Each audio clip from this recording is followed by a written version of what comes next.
The sharp clang of metal on concrete sliced through the air, then silence. A broken screwdriver slipped from Imani's hand, leaving behind a smear of blood on the oil-stained floor. Her middle finger was gashed deep. Blood seeped through the worn-out rag she'd wrapped tightly around the wound. From behind her, a deep, unfamiliar voice spoke up. "You're bleeding." She didn't turn around. Her voice was flat. "Still got work to do." Comment number 1 if that opening hit you hard and made you wonder what could be worse than a bleeding hand. Garage number 3, tucked inside the Northern Industrial District. A crooked, faded Blake Tech logo hung above the door. Fluorescent lights flickered like they were on life support. Inside, metal clanks, grease fumes, and exhaustion hung in the air like fog. Every tool, from the hydraulic jack to the air compressor, was patched together with duct tape, frayed cords, and weary resignation. Above, in a dusty glass-paneled office, Trevor Griffin, regional manager, sat with a fresh cup of coffee, watching. Below, in the pit, was Imani Brooks, the only one who wasn't male, wasn't white, and the only one doing the hardest job on the floor. Imani Brooks, 38th, sun-browned skin, black hair braided tight and pinned back, sharp eyes, broad shoulders, hands lined with calluses and old scars. Single mother of 2, the only mechanic Trevor ever timed to the second. She'd learned the trade from her late father, who once owned a small auto shop until Blake Tech swallowed it whole 5 years ago. Now, bitter irony, she worked for the company that stole her family's legacy, and the man who had just spoken was Malik Freeman. But here he was simply Mac, the new trainee hired that very morning, a worn cap on his head, still awkward with a wrench. "That Civic should have been done an hour ago." Trevor's voice cut through the shop like a slap. He came down, glanced at the blood still dripping from Imani's hand, and ignored it. "Rookie, get out of here before I write your termination letter myself."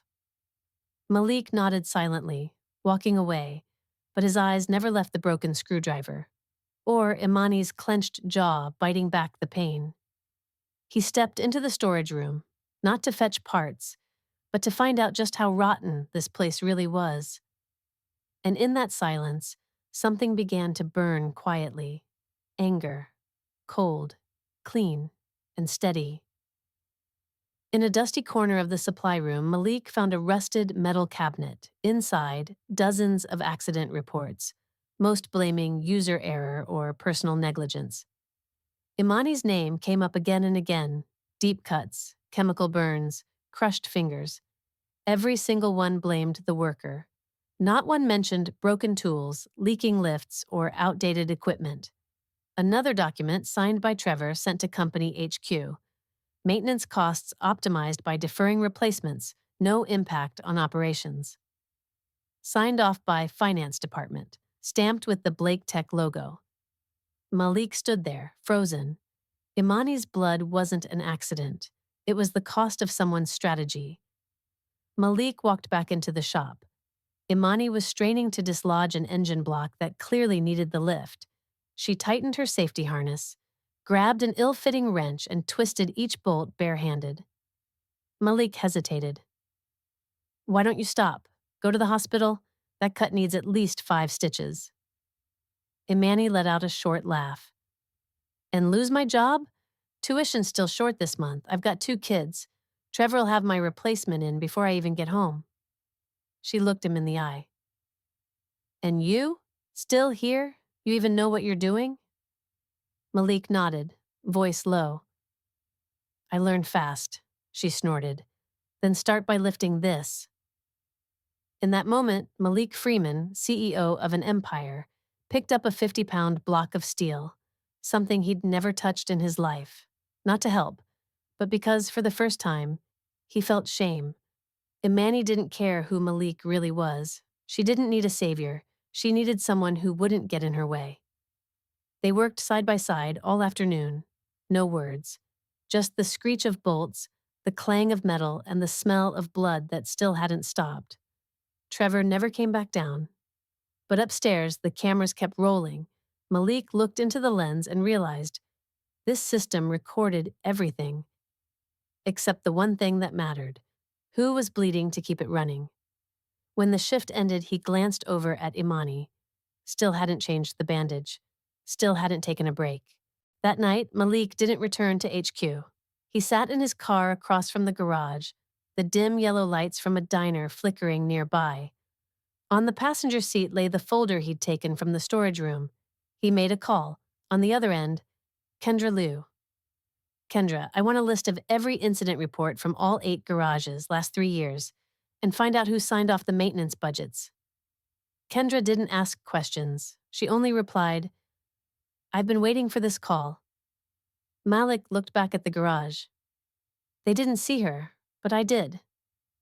And for the first time, I realized how blind I've been.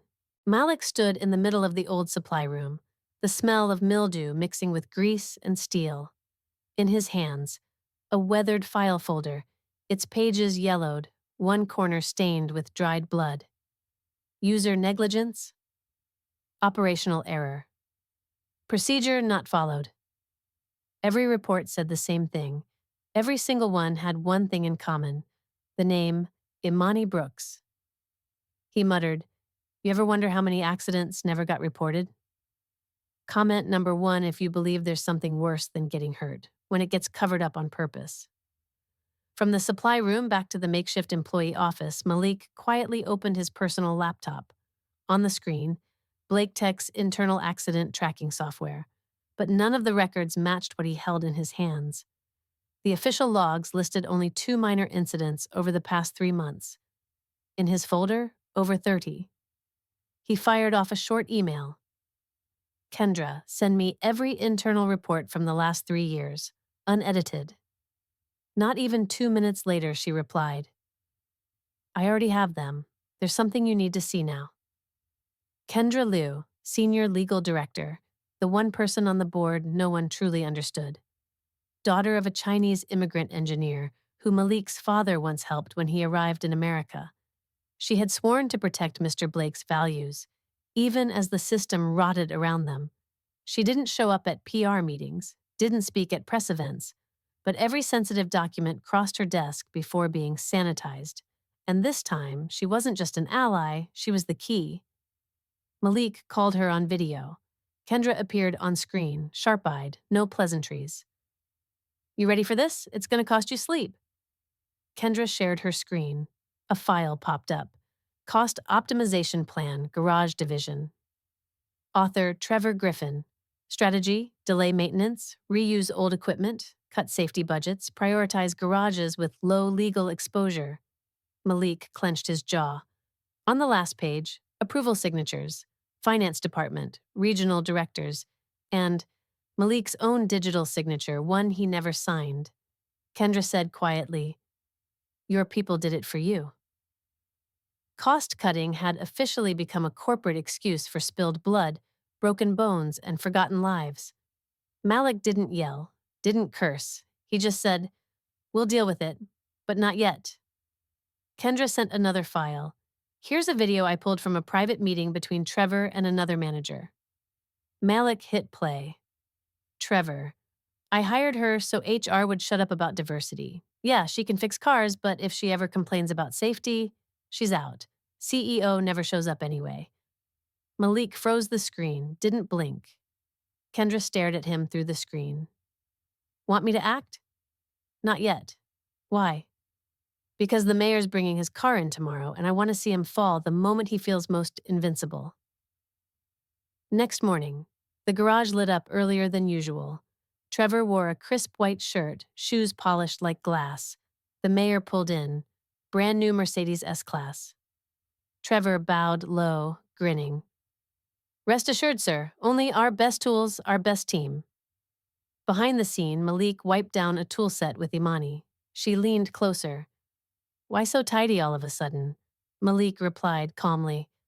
Because someone important's visiting, and someone else is about to leave. He didn't need to name names. Imani simply nodded. Malik kept an eye on the lift, the one flagged in an internal report 4 months ago, the same lift now hoisting the mayor's Mercedes.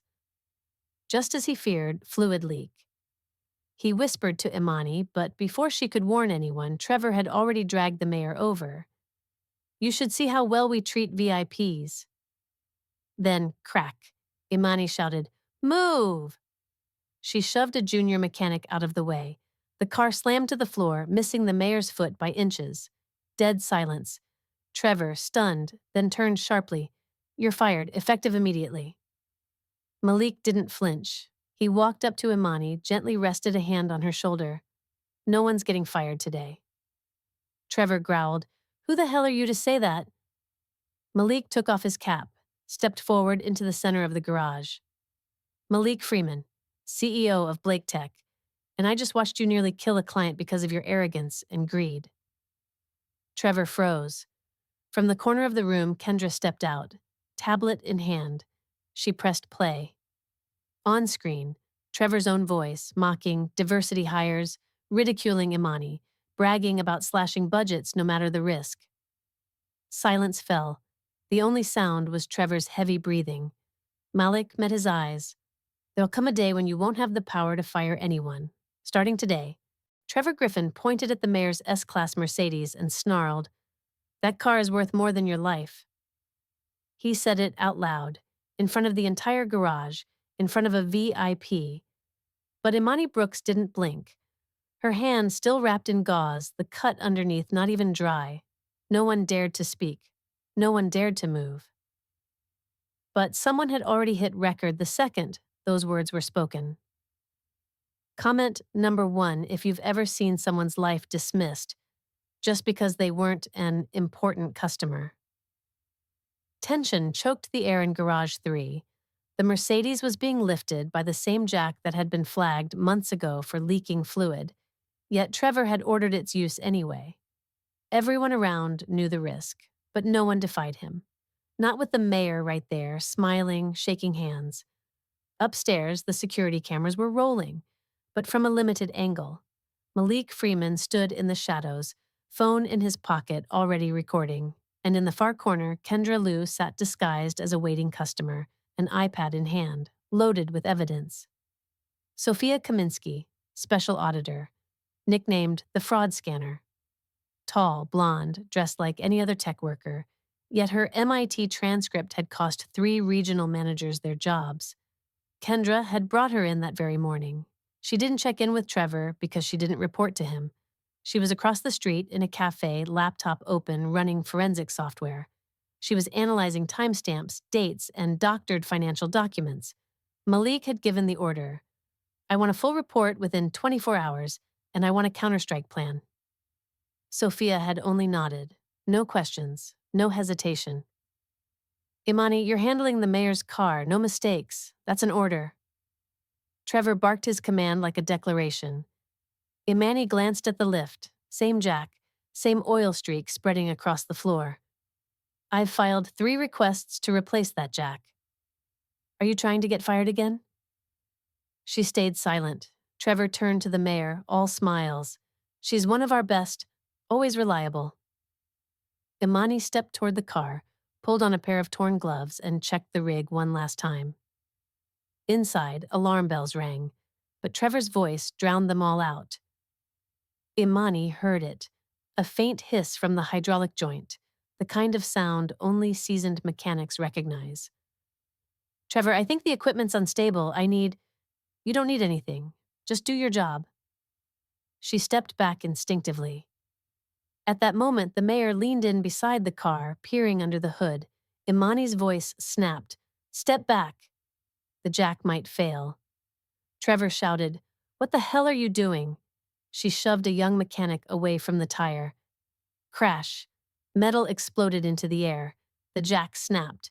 The car crashed to the ground, right where someone had stood just seconds earlier. The garage fell silent. The mayor stumbled backward, face pale, heart pounding. Trevor jumped in. Unexpected malfunction. Probably her fault. Maybe even sabotage. Imani stepped forward, hand still bandaged. I have emails, 3 of them, requesting a replacement jack, each confirmed as received. You're fired, Trevor screamed. Effective immediately. Get out of my garage. That's when Malik stepped forward. She's not going anywhere. All eyes turned. Malik took off his cap. Malik Freeman, CEO of Blake Tech. Not a single sound followed for several long seconds. Trevor sneered. What is this? A show? You have no right. Kendra walked up from the back, iPad in hand. She tapped play. Trevor's voice echoed through the garage. I hired her so HR would shut up. Then Sophia walked in, holding a printed report, forged budgets, digital signatures the CEO had never signed. Malik looked Trevor dead in the eye. Not just unethical, criminal. Trevor's face drained of color. Malik issued his orders. Garage operations suspended. All employees paid leave. Trevor Griffin placed under internal hold. Case transferred to legal. Imani stood still. She still couldn't understand how the new trainee turned out to be the CEO. Malik turned to her. I owe you an apology, but that alone isn't enough. Imani spoke slowly. Your silence made me bleed. So tell me, what are you going to do with your voice now? Malik nodded. He pulled out his phone and called Kendra. Start the restructuring plan. Every garage, top to bottom. Kendra replied, I've been ready, just needed your word. Malik looked at Imani. If I rebuild this from the ground up, would you stand with me? She didn't answer, but for the first time, her eyes no longer held doubt. Imani stood across from Malik in a makeshift office, folding table, crooked whiteboard. The old wound on her hand had faded into a red scar, but her eyes had changed, not angry, just cold, suspicious. You watched me bleed, she said. Each word landed like a hammer. Why should I trust you now? Malik didn't respond right away. This time he knew. Words couldn't patch what had bled out. Comment number 1 if you've ever had to face someone who stayed silent when you needed them most and questioned if they ever deserved another chance. Garage 3 was under temporary seal. A rusty iron gate now bore red letters, under restructuring.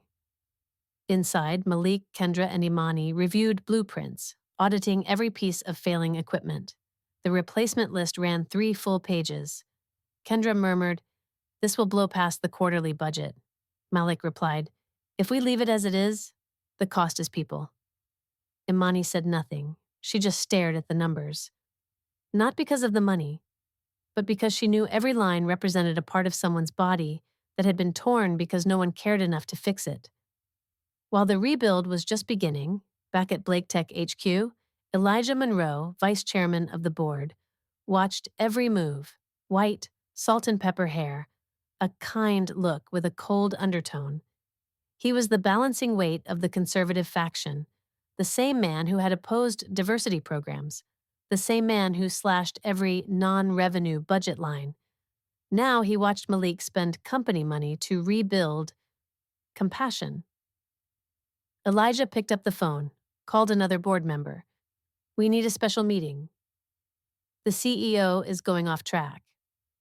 Malik offered Imani a new position, National Safety Director, a role that didn't exist before, but now it had to. Imani frowned. You hand me a title after I bled for your company? Malik replied honestly. I can't change the past, but I can give you the authority to prevent the future from repeating it. She remained seated. She didn't need a title. She needed to know if this was about accountability or a PR move to save face. I want full authority to audit every garage. No one blocks me, not even you. Malik nodded. Full authority, no reporting back. Any violation, shut it down, on the spot. A week later, dismantling began. New tech teams, fresh management, even some of Imani's former co-workers returned for retraining.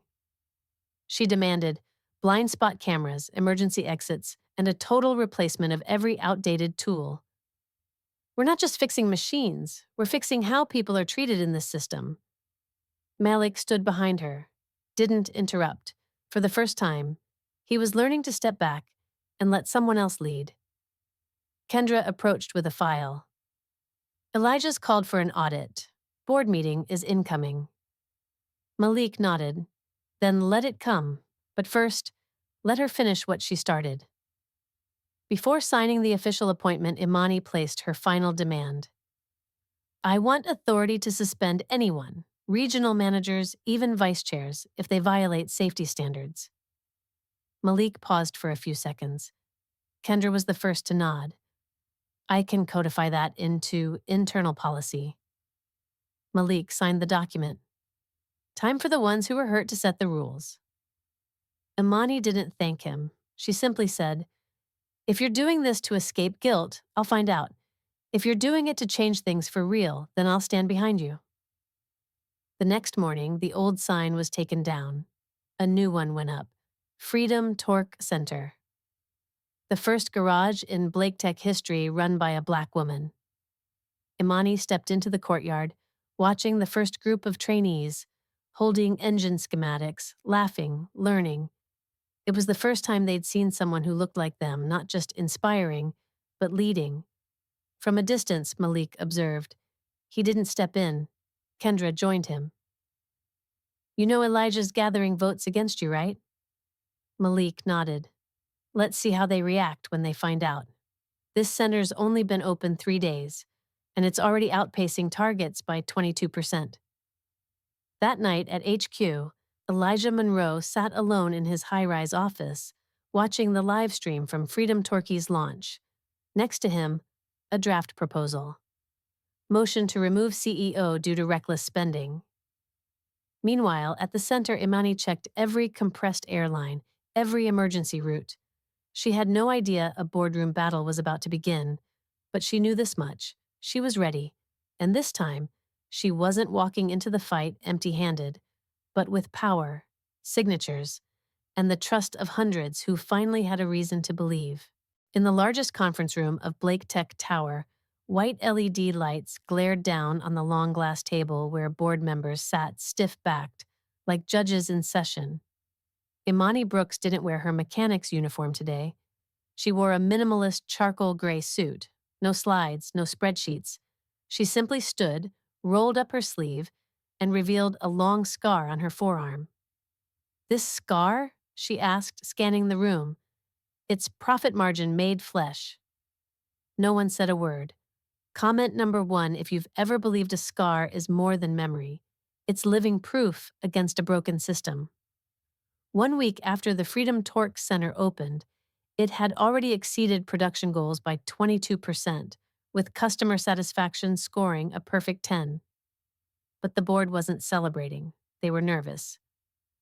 Elijah Monroe, vice chairman, called an emergency meeting titled Motion to Review the CEO's Conduct for Overspending and Unauthorized Reform.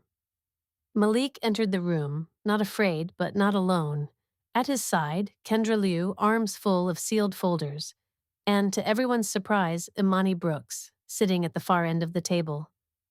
Not as a speaker, but her gaze alone silenced any thoughts of dismissiveness. Elijah Monroe, polished appearance, salt and pepper hair, always spoke in the name of shareholder interest. Behind the smile, the man who slashed healthcare for hundreds, who let faulty equipment remain in garages to preserve capital. He was the kind of man who could dress up damage in boardroom language. Today he led the charge to remove Malik. We respect your ideals, Elijah began smoothly, but Blake Tech is not a charity. What he didn't know was that the very documents with his signature would be used to destroy him. Malik rose, requesting to speak under procedural right.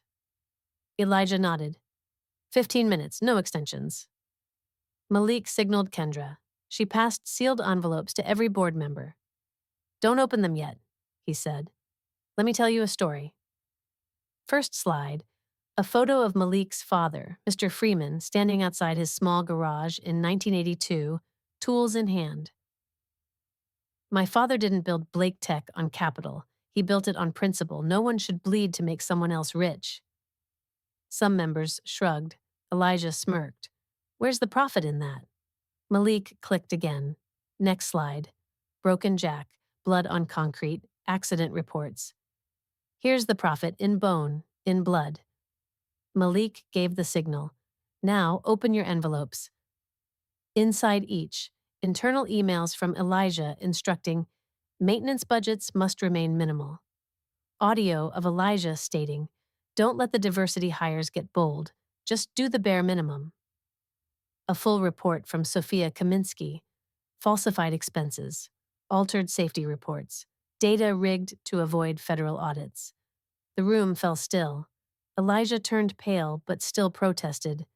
"This is fake. The video's unclear. There's no proof I signed anything directly." Malik didn't respond, he just nodded to Imani. Imani stood. No slides, no papers, just one raised arm, sleeve pulled back. "This scar came from a collapsed lift. I received no medical help, no compensation, and I kept working because my kids needed food." She turned to face each board member. "You profit off our sweat. If this blood doesn't disturb you, think about the class action lawsuit waiting outside the door when this goes public." A regional director stood up awkwardly. I didn't know it was this bad." Imani locked eyes. "The issue isn't that you didn't know. It's that you didn't want to." The vote commenced. 14 out of 17 voted to retain Malik as CEO. Elijah and 2 others were removed from their positions. All violation files were sent directly to legal. Kendra announced, "Blake Tech will establish an independent safety oversight board, led by Imani Brooks." No objections. Malik shook hands with each board member, but when he reached Imani, he didn't extend his hand. He bowed his head. "Thank you for standing," when I didn't. Imani replied, "This isn't about you, it's about people like me who never had anyone standing behind them." That night, high above the city, Malik stared out the window of his office. His phone buzzed. An email from legal. Richard Townsend, new vice chair, requests a full audit of all reform plans. He knew then, the battle wasn't over. There were still those who saw safety as a cost and workers as numbers, but this time he wasn't alone. Behind him stood Kendra, stood Imani, and a center that was already proving profit doesn't come from exploitation, it comes from trust, and trust can't be bought, but it can be built. The new training center opened just as spring returned. The metal sign engraved with Freedom Torque Center reflected the morning sun off pristine white tiles. A young engineer handed Imani an exhaust schematic. She frowned. "Airflow's 30% too low. Fix it." Malik approached from behind, watching her closely. "You fixed cars with broken tools," he said. "Now you're fixing a system." She didn't turn, just replied, "Not yet." Comment number 1, if you believe some people once forced to work with broken tools are now strong enough to rebuild the entire machine. Where there was once the stench of grease and the sting of shouted orders, now sunlight poured through solar-paneled glass ceilings. Classes were held in the same garages, intentionally preserved to remind every student, this system didn't just fail, it collapsed from within. Every wall was lined with old accident reports, not erased, displayed, as part of the curriculum. Imani insisted, don't erase the past, teach through it. The first instructors? The very mechanics once nearly fired Ned for telling the truth. This training center didn't teach how to fix cars faster. It taught when to fix what went wrong, before it became permanent. Zuri, Imani's oldest daughter, 17, passionate about robotics. Zion, her younger brother, a visual artist who once sketched engine layouts in watercolor. Now both were students in the center's first technical cohort. Zuri didn't call her mom a hero. She called her by the title the media had begun to use, the system rebuilder. When a journalist asked, "What does it feel like, having your children study at a center you designed?" Imani answered plainly, "I didn't build this place to be anyone's mother. I built it so no one else has to lose theirs to a silent system." Just as things were falling into rhythm, an anonymous report landed on Malik's desk. New safety director shows favoritism, giving priority to her personal connections. At the same time, an internal account circulated a rumor. Imani's only protected because she's backed by the CEO. Malik called her in. "We'll need to verify the source and conduct a formal review." Imani didn't flinch. The old system didn't die, Malik. It just changed tactics. And now it's using whispers. Kendra Liu coordinated with legal to launch a surprise investigation. They traced the source, a mid-level manager, once part of Trevor's team, recently suspended by Imani for falsifying certifications. But the incident stirred unrest among senior leadership. Malik received an email from Richard Townsend, Elijah's successor. We must reevaluate Ms. Brooks's leadership. Her media exposure presents high political risk. Malik's reply was brief. The biggest risk is going back to a time when no one had the courage to tell the truth. During an electrical systems class, the entire training center lost power. Students stood mid-lesson. Progress halted. Imani investigated and found the control panel had been deliberately programmed to shut off power mid-session. She checked the system logs and traced it to a newly reinstated logistics manager, appointed under Richard's recommendation. She reported it, then looked Malik in the eye. I have full authority to suspend anyone. I don't need your permission. But I'm telling you now, so you won't be surprised when it hits the internal bulletin. Malik nodded. No warning needed. Do it. The saboteur was terminated that same day, without severance. Imani issued a list titled The 10 Non-Negotiables, now enforced across all Blake Tech facilities. No covering up accidents, no skipping reports, no using faulty tools, no profit above dignity. And rule number 10, no one is allowed to say, we don't have the budget to protect human life. Malik ordered, post this list on the company website, display it in every garage next to the Blake Tech logo. For the first time, safety wasn't a line item. It was a badge of honor. That night, Imani stayed late. Zion sketched her beneath the control panel, a row of students in the background, deep in their work. Zuri published an article in a tech journal. My mom rebuilt the rules. It went viral, hundreds of thousands of shares. But elsewhere, on another floor, Richard Townsend prepared a new file. Request for full cost efficiency audit of reforms initiated by Imani Brooks. The battle wasn't over, but the old system had learned a new truth. The woman it once overlooked is now the one with the power to shut the whole empire down, if it betrays itself again. Inside the grand hall of Blake Tech's new flagship center, the graduation ceremony for the first cohort of the Build Her Future Scholarship Program unfolded beneath stage lights and thunderous applause. Imani Brooks stood at center stage, flanked by Malik Freeman and Kendra Liu. Zion, her son, stepped forward to receive his first professional toolkit. He looked up at the microphone, voice steady. My mom taught me, what you build from broken pieces is what defines legacy. The room erupted in applause. Imani smiled softly, but she knew someone in the shadows still hadn't let go. Comment number 1, if you believe some of the things once called broken become the foundation of a legacy that lasts. Backstage, Kendra received an urgent email from legal. Richard Townsend has filed for an internal review of restructuring expenses. May go public. At the same time, a reporter raised a mic to Imani. How do you respond to claims that these reforms are just media theatrics? Imani didn't flinch. If saving lives is called PR, then I hope this kind of PR becomes the new industry standard. Meanwhile, on another floor, Richard met privately with 3 major shareholders. She's gone too far, and Malik's lost control. Richard Townsend, vice chairman, Elijah's successor. Unlike Elijah, he didn't shout. He nodded, he listened, and then quietly introduced layers of policy that collapsed change from within. He had once greenlit budget optimization deals during Malik's early tenure. Now he was using numbers against the CEO. Let Imani dominate the headlines. We'll hit the core, costs, compliance, and the one thing boards fear most, short-term profit dips. 1 week after graduation, Malik was summoned to an emergency session. The agenda: review of reform costs and quarterly profit impact. Richard presented charts. Expenses up 38%, equipment investments up 74%. Some directors wavered. Malik sat in silence. When it was his turn, he showed just one slide. Accident rates post-reform down 92%. Then, Imani walked in. She wasn't invited. She handed a USB to Kendra.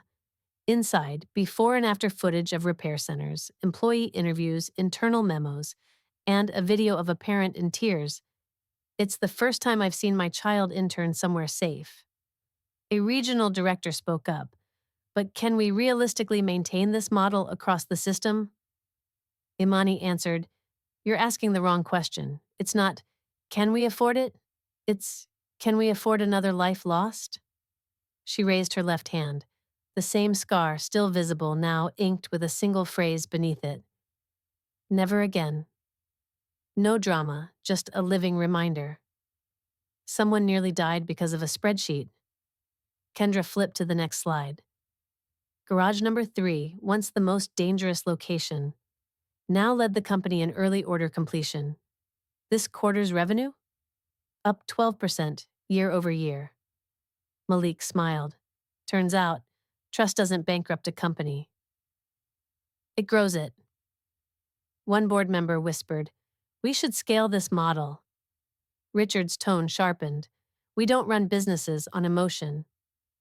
Malik replied, "You're right, but I don't lead through fear either, and your system only worked when people were afraid." The vote took place. Malik retained his role as CEO. The reform model was approved for national rollout. Richard was placed on administrative leave, pending review of all financial decisions from the past 5 years. Imani was formally appointed Chief Safety Officer, the first Black woman to ever hold that title at Blake Tech. At the press conference, she stated, "I'm not here to be anyone's token.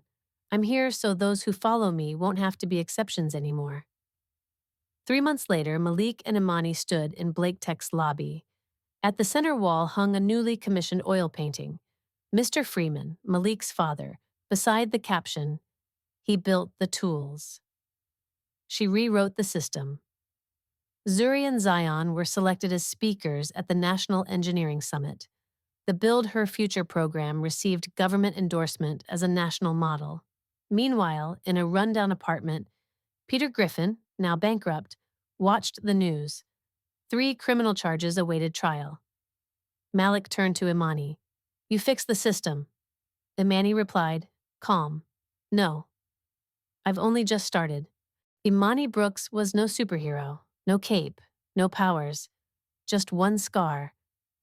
From a time the system called it cost-cutting. But from that fracture, she rebuilt an empire.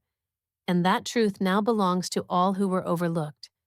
To every young person of color, every Black woman shut out of boardrooms, every worker once labeled replaceable. You don't need permission to rise. You just need the courage to turn pain into power. Imani didn't rise for applause. She rose because no one after her should have to choose between survival and safety. And the lesson?